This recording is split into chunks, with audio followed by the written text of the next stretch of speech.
হয়েছে গো মাওলা। আল্লাহ ঢাকার ধামরাইয়ে বিএনপির চেয়ারপারসন সাবেক প্রধানমন্ত্রী আপসীন নেত্রী মরহুমা বেগম খালেদা জিয়ার আত্মার মাগফিরাত কামনায় দোয়া ও শীতবস্ত্র কম্বল বিতরণ করা হয়েছে।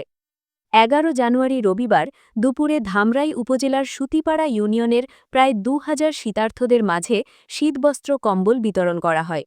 সুতিপাড়া ইউনিয়ন পরিষদের চেয়ারম্যান রমিজুর রহমান চৌধুরী রোমার সভাপতিত্বে প্রধান অতিথি হিসেবে উপস্থিত ছিলেন ঢাকা জেলা যুবদলের সভাপতি ইয়াসিন ফেরদৌস মুরাদ।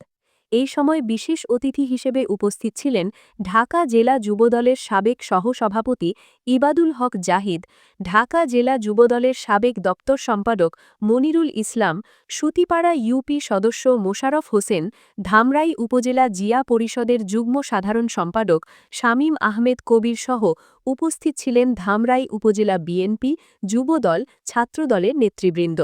এই সময় মরহুমা বেগম খালেদা জিয়ার আত্মার মাগফিরত কামনায় বিশেষ দোয়া ও মোনাজাত করা হয়। ওয়ারযুকনা রব্বি ইন্নী আসকাউতু মিনহা ওয়া তাকাব্বাল দুআ ইয়া আরহামার রাহিমিন আসসালাতি ইয়া মালিকাল মুলকি যুল জালালি ওয়াল ইকরাম। মাহবুব বান্দি আল্লাহ, যেই বান্দির আল্লাহ মৃত্যুতে আল্লাহ কোটি কোটি মানুষের হৃদয় রাখলাম, ভিক্ষুকের মতো দুইটা হাত তোমার শাহী দরবারে বিছা। আমাদের সকালের জিন্দেগির সমস্ত ভুল ত্রুটি গুনাহ তুমি ক্ষমা করে দাও।